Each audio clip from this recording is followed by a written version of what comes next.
Hey, it's Kevin Raymond here, and I just wanted to say hi and welcome again. Today I'm going to be interviewing Beth Bergman, and she is a leadership coach and consultant. She's incredibly well informed and very knowledgeable in the field of leadership. So today we're going to just ask her a few questions and get the ball rolling. So join us and enjoy it, and at the end, watch for her contact information. Take care. Have an amazing day. Leading leaders to lead leaders. There you go. Right? That's it. So she is a coach and she's a very close companion of mine and has a wonderful business and amazing abilities. So today I thought it would be nice to talk to her and ask her a few questions just in regards to leadership and see where we go with that. So how are you doing, Beth? Okay, thank you. Welcome. I'm pleased to be here. Yeah, I'm excited. This is great. So I'm really just gonna dive right into it. I'll ask you a few questions, and at the end, you can tell us how to get in touch with you and where you're at and what you're all about, and share whatever Okay. information you wish. Okay. So I basically want to ask in the sense of vision and strategy.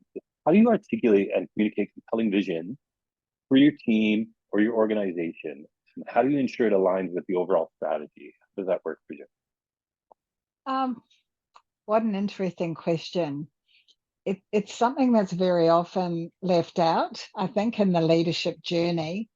Mm-hmm. And in my experience, it's because the vision hasn't been clearly defined and articulated at the highest levels of an Right. organization. So, so whether you're leading a team further down the hierarchy of the organization or whether you're in the executive team, the first the essential component of you being able to talk to your team or share that vision and then break it down Mm-hmm. into a series of portfolio or department based strategies is to actually understand that vision yourself, and to be able to articulate it clearly. Mm-hmm. It's so And crucial, so, isn't it? yeah, oh yeah, and like I think lots of people get caught up between what is the mission and what is the vision. Yes, yes. And in my experience, when I work with boards or groups to do that strategic planning, a lot of it comes back to how do we simplify our Yes. vision. We can't be all things to all people. Let's be really specific about what we do, because it then, in order for you to communicate that to your team, they need to be able to understand how the job that they're doing, and you would know this Hmm. really well through your experience, they need to be able to understand that this job that I'm doing right now, it contributes to the whole Yes. organization, the whole business, and ultimately the vision, in the following way. So they see the Hmm. importance of the role that they're doing. I know that's so vital. And I think even with the clients that I have, it's the same experience. And it seems like the most common thing to have to do, but the one that's most overlooked.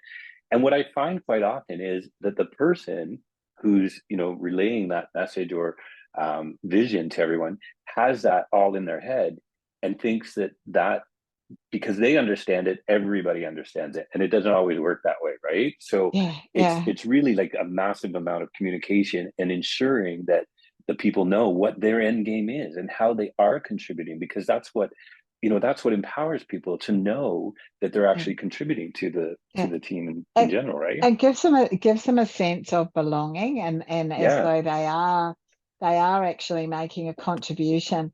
Like we and you would work with your clients around something, the Eisenhower Mhm. matrix, which is really comes down to the difference between urgent and important. And and if we're not careful, vision, and developing those strategic plans can actually become, I'll do that later. I've got to do the stuff that's in my face Yeah. right now. And what we don't realize is that if we pulled that across and devoted some time to it. And often it's a really good idea, I find, to have an outside facilitator, like Yeah. someone like you or I, who can actually bring the conversation together, and they've Right. got something down on paper, and they understand, Hmm. as an organization, as a business, as as a group of people, this is our vision, and also I think your values fall out of that quite Yeah. naturally as well, which is important. Exactly. Exactly. So, looking at when you're faced with unexpected challenges or setbacks, how do you lead a team and adapt them to remain resilient and keep a culture that embraces the change and are open to opportunity for growth as well? Yeah, I think that it's really important, Kevin, to know and understand the individuals in your team. Yeah. Now, this doesn't mean that you're all going to Macca's for lunch, or that you're seeing them all the time, but it's Yeah. about understanding, the differences in your team. Where are their Yes. strengths? What are the things that are important to them? What is their communication style?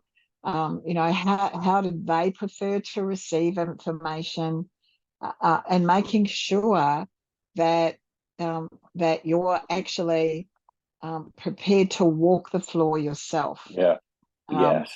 and that you go just talk to them in their environment instead of always Hmm. expecting them to come into your environment.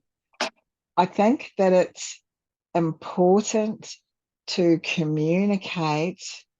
Um, Directives isn't necessarily the right word, but particular tasking, Hmm. particular changes, particular requests or requirements need to be communicated to your team in a simple, clear, and Yeah. upbeat manner.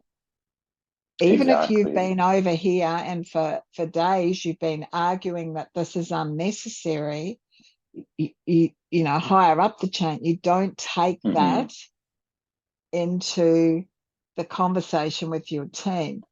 You want to help them to understand that Hmm. we've got the skill set here, we know what we need to do. Let's look to see what we've got to adapt. Let's look to see what we need to change in order to do that. I often talk with groups, and I'm sure you'll be the same when I'm working with teams. The thing that's consistent is change. We keep trying to Hmm. manage something. It's a bit Yeah. like time management and change management. Those things are constants. Yes. Exactly. They're rolling Right. past And anyway. exactly. Right. But it's such an important key that you mentioned about, you know, being with the individual and knowing individual skill sets and what they're capable of doing and how that particular skill set can contribute to a team. Like, so many Yeah, people are not aware of that, because I think a lot of people in a leader position try to um, just be the leader without actually utilizing the amazing talents of their team, right? yeah, And disempower them basically from allowing them to do anything that they're actually wanting to do, which I think is yeah. also the cause of a lot of issues with organizations right now. So Well, kind of yeah, along and this. and, and I don't think I don't think what am I trying to say? Things skills like resilience. Now, in Hmm. order for me to help my team to understand what resilience means, I need to be able to demonstrate that behavior myself. So, Exactly. I talk a lot in one of my coaching programs about developing powerful human beings who understand what taking accountability, taking ownership, and taking responsibility means. And with Hmm. every choice that they're making, every action that they're taking, they're playing that out. Um, when I think as leaders, it's our responsibility to make sure that we're modeling to Yes. our team. Perfectly okay to Absolutely. ask for help. It's Yeah. perfectly okay to say that we don't know how to do something. And it's Hmm. perfectly okay to be having an off day. Yes. Right. Whole different conversation if you're having 5 off days or 10 off days in a row. But you know, Exactly. it's like But it let's does happen. demonstrate to them. Yeah. Let's Yeah. demonstrate Yeah. to them that you know, we've got to be able to flex around Hmm. the pretty constant change as the organization or the business that we work for adapts itself to the Yes. marketplace. Exactly. Right. And that is true. And it kind of leads me to my next question, which is, what are some of the strategies you use to empower people on your team or develop individuals within the team to sort of have a sense of ownership and autonomy and continuous improvement, which you've touched on a few of those by empowering them and giving them the ability to make those decisions and be part of that. So, but what else would you have in mind? I want to just circle back to this disempowering, because I know that it's always a real aha moment for clients Hmm. that I'm working with when they realize, and it kind of hits them, that every time they make a decision for one of their team members, Yes. singly or Huge. collectively, every time they do that, they're actually disempowering them. And Yes. they build almost like a reliance. Well, I just need to come and ask you, Yeah. and you'll answer that for me. And so I don't Yeah. have to learn it. I don't have to I Exactly. don't have Right. to master this or develop my skills, because Yeah. I'll go to you and you'll show me, or you'll That's tell the me. Yeah, that's a huge, huge issue. And you're basically telling them you cannot make a decision without me, Yeah, which is exactly what you don't want to have happen. yeah, And it's one of the most yeah. common ones. I think it's a very difficult thing for many leaders to break the habit of doing.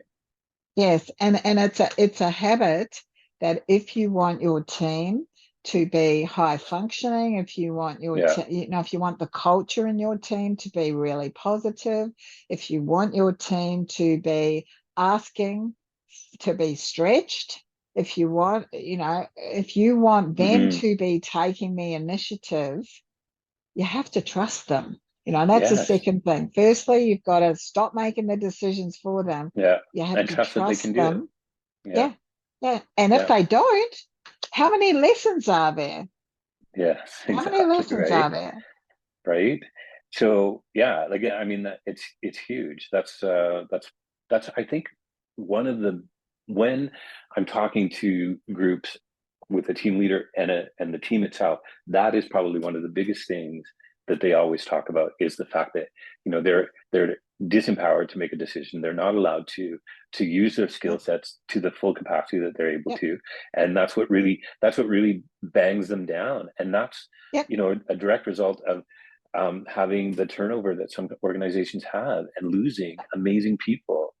yep. International studies show that most people, I think it's up around 60%, but please don't Yeah. quote me. I know that it is quite high.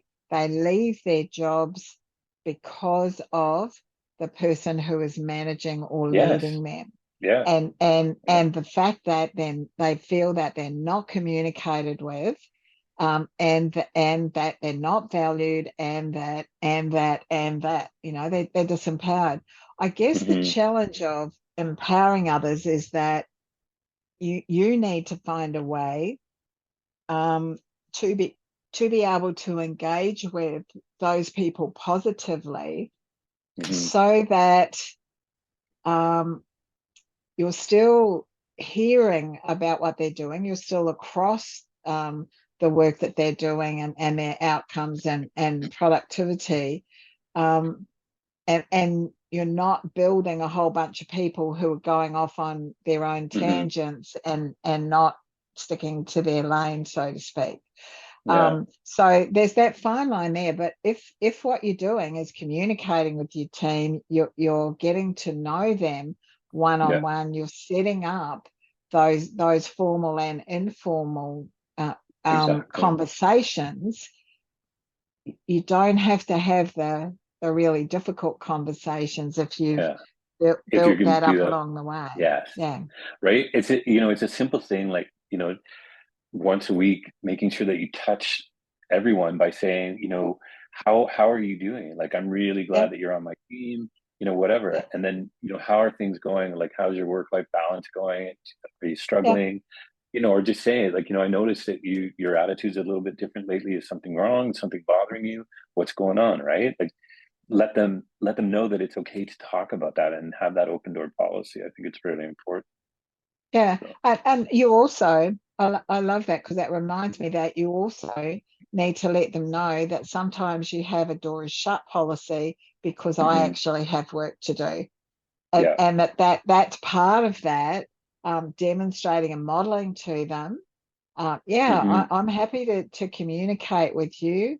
At times, Yeah. I'm not going to be available. Like Hmm. very often people think that team members can think that leaders go from meeting to meeting to meeting to Yeah. meeting and don't actually do anything. I You need to know, that's true. demonstrate that you are actually doing something.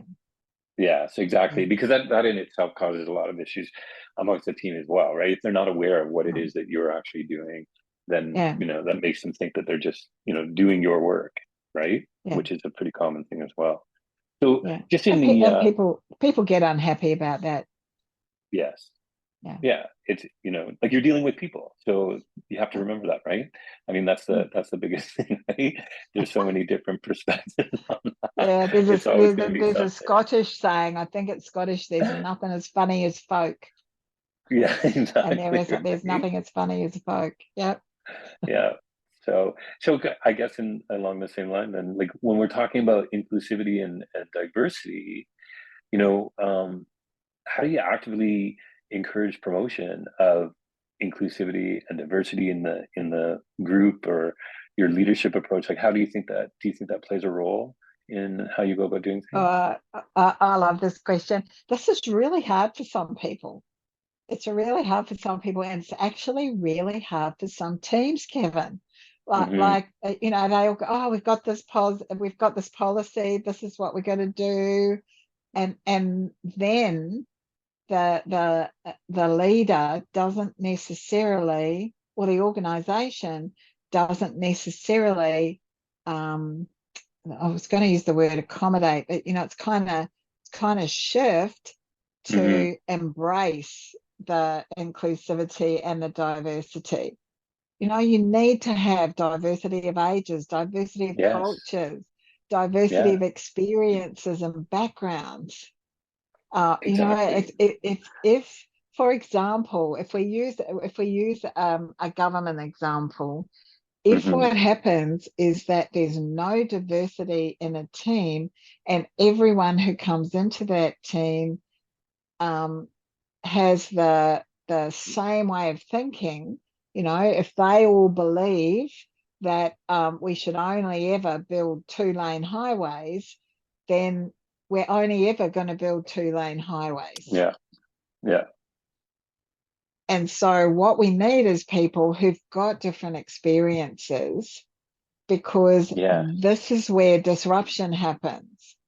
This is where, and sometimes it can be uncomfortable to be Hmm. the person who is the disruptor.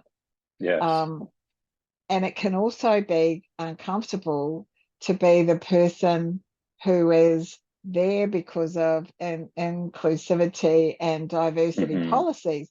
I mean, I Yeah. don't I don't want to be a woman in a job because I'm a woman. Exactly, right? Yeah, that's I want right. to be a woman in a job because I'm the best person for Because you're the job. capable. And I Exactly. actually want men and women to have the opportunity Hmm. to apply equally for that job. Yeah, for sure. Right? I don't also want to be in a role because they need to have someone from that particular age group or that particular culture, or Right. that particular racial background. I don't need that either. Hmm. Teams need diversity, whatever that looks like. Exactly. Yeah. I know it's a hard call sometimes. So you have to, it is difficult, and not necessarily even in the team environment, just for an organization to meet criteria that they have, and do it in a way that's going to be beneficial to everybody involved, right? So it can be tricky for sure. It's Yeah, I a lot of think as a dynamics. leader, what you have to do, and it comes back to what we talked about in the beginning, which is to know your team and know their Yeah. style. And so it's not about having a team meeting and not encouraging the person who hasn't spoken Hmm. for 10 team meetings. Yeah. It's about noticing those kinds of things and really then acting on your observations. Hmm. Hey Kevin, I haven't heard Yeah. from you, or we haven't heard from you for a couple of weeks now. Yeah. What's I'd going be on? really interested in what you think about this idea, Yeah. Exactly. Yeah. and encouraging that and bringing that out in people and honoring it then, Yeah. developing strategies Hmm. that enable those ideas or their perspective to grow, to take hold. Hmm. Again, one of those, like an incredible gift to have for a leader, to be able to manage that and see that and be aware of it and address it, right? To make sure that Yeah. it's all taken care of, like, and that's a sign of a good leader as well, that can do something like that Mm. and make sure that that inclusivity is there.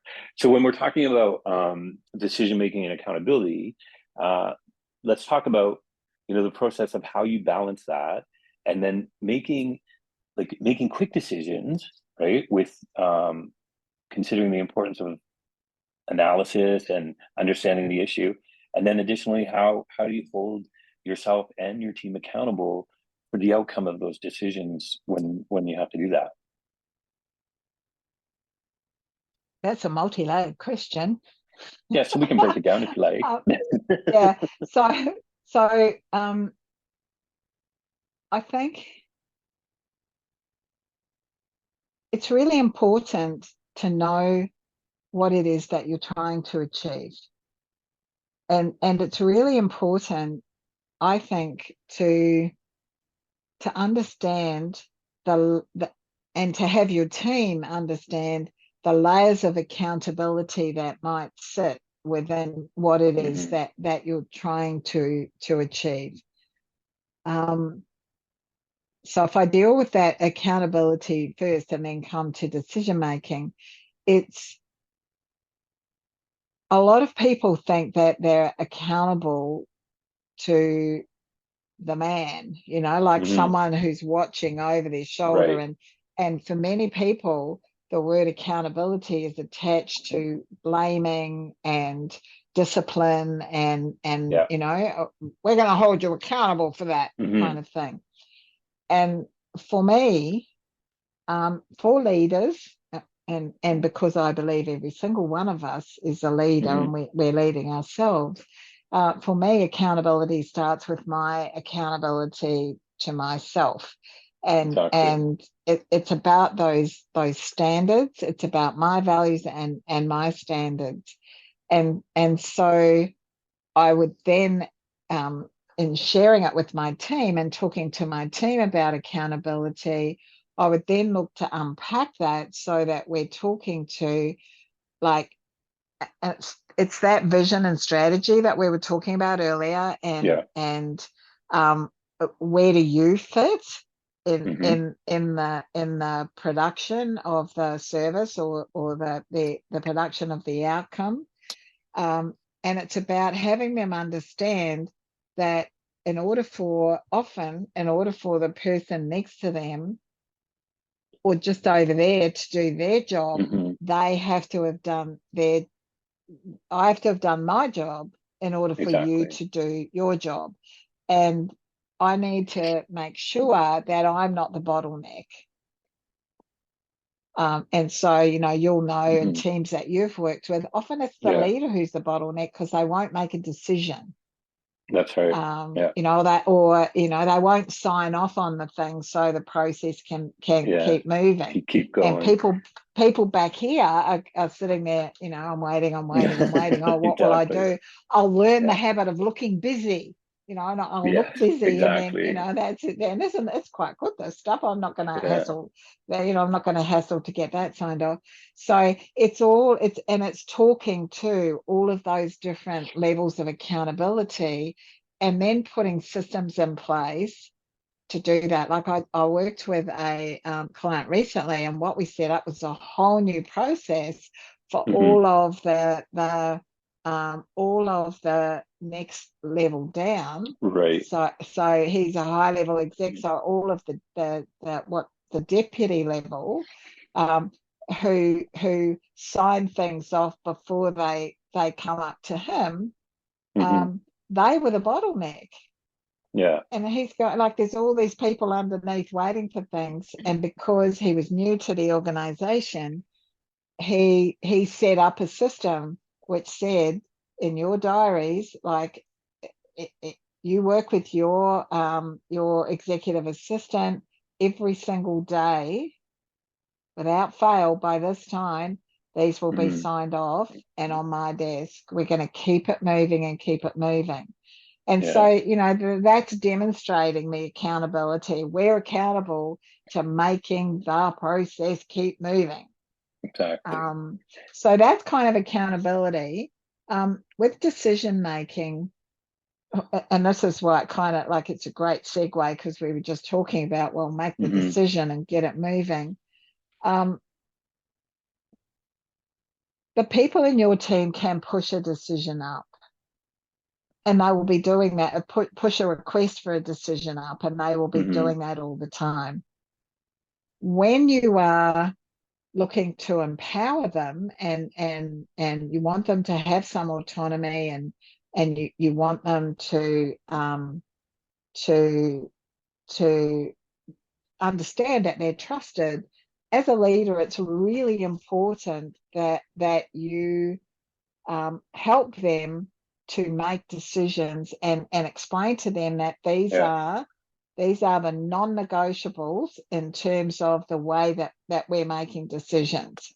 So if Right. you can make a decision into those non-negotiables, which reflect the company values, which reflect our Yeah. vision, that what impact is it going to have, the sorts of things I mean, um, then we can comfortably make a decision. The thing that I think, whether it's in your personal life, or because you're leading yourself, you're leading your family, Hmm. you're leading in the Yeah. relationship, we're leading all the time. Exactly. Yeah. Um, if you're hesitant to make a decision, the important thing to remember is that you can change your mind. Yeah. You can make another decision. Making decision Hmm. one doesn't take away your ability To. to evaluate where that's Yeah. going and to make a different decision. Hmm. Exactly. You can That's stop, good. you can start, you can adapt, you can Yes. whatever it might be. You can't do any of that if the decision that you've made is to not make a decision. Exactly. Yeah. Yeah. Very well. Very well put. Exactly. I have like 1,000 questions, but I have to limit my time. So I have two more. And I got two more. One is if you had to pick one thing that a leader must have, what would that be? Oh, um, that this speaks to my one of my top values, and which really resonates for me with the second of my top values. I think integrity is essential. I really believe that integrity is essential, and Yes. it's kind Yeah. of one of those unseen things that it's Hmm. there, and often we don't discover people's integrity doesn't match ours until Yeah. something happens. But yeah, and for me that goes hand in hand with authenticity. I think so. Yeah. Be I think real, be well, with you. everything, right? Yeah, So yeah. yeah, that's good. That's good. So I have a one. It's probably a huge answer, but it just your opinion, I guess. Keep it So if you keep had it it, short. I know I'll try to keep the question short. So a lot of smaller organizations with a CEO, kind of like a startup, that CEO has the vision and they want to do the stuff. They have all these team members working for them and everything. They have it, but then they are the ones that make the decisions, and then they are the ones that kibosh the I guess procedure that everybody's going through. But everybody's afraid to say, you know what, this this is good, great idea, not going to work though, because this is what we're working on now. This is what's happening. These are where all our resources are. We can't do that. But everybody's afraid to say, like, no, you can't do it right now, Billy. Like, what do you Yeah, do? yeah, it's really interesting. I um, talk to often talk to people who say, "I wish my team had told me that earlier. I wish my Yeah, team had, like I think that if you're this, you know, it's a startup. You're the CEO. You are heavily invested in this. yeah, And part of the reason that I believe you need coaching is not necessarily about how to run, only about how to run your business, but how to run you and how yeah, to let go of some of the things that you might have been the person who did everything. And yeah, now you're letting it go. Remember why you hired that person. yes, You hired yeah, them so they could do this, and you need to have their opinion. yeah. If they're a specialist and they're doing what you need them to do, then yeah. Leave them alone. Otherwise, hire VAs Yeah, that you're going to just provide the tasking to. Like the so that's the challenge from the CEO's perspective. You've got to actually get some coaching around how to yeah, let go of that and how to bring your team forward so they understand that they're trusted, and exactly. that you do value their opinion. From the perspective of the team member, um, it takes 10 seconds to be courageous. Hmm. Yeah, That's it. I know, right? You, And so many your people just gut might be won't. going like this, yeah, but Yeah, it's the right thing exactly. because you're seeing it from a different perspective Yes. than the person up Yeah, here who's consumed by the risk, my money, my yeah, idea, my exactly ego. right. Yeah, Yes. Yeah, ego bigger, right? So yeah, it's kind of along those lines. Like you have to fire yourself from doing the jobs that you no longer need to do when you're yeah. running a company, right? I So love that way it of is, putting it. Yeah, yeah, yeah. it's a simpler way. Okay, that I really appreciate it. I love talking to you. I think you have so much information. Me It's too. great. So, tell us about where, if somebody wants to get in touch with you, where they can find you and track you down for Um, your leadership skills and Beth abilities. bethbergen.com is my website, but you can also, the Okay. easiest place I think is to go to LinkedIn. Okay. Beth Bergen on LinkedIn. Pretty sure I'm the only one there. And also on Facebook. Mostly I Great. connect with people. Mostly I connect with people on LinkedIn. So Yeah. bethbergen.com or Beth Bergen on LinkedIn or Facebook. I've Okay. got an Instagram account as well, and I'm happy for people to reach out and just talk about Okay. leadership. You're getting a What little bit, is it? sorry, Yeah. that last part got cut out, but I'll put it on the screen as well, just to make sure that people have it when I Okay. edit it. So I'll make sure that's there. So Beth, thank you very much. I really appreciate your time. And I know we'll be talking again soon. So take care of yourself, and we'll see you later. Thank you.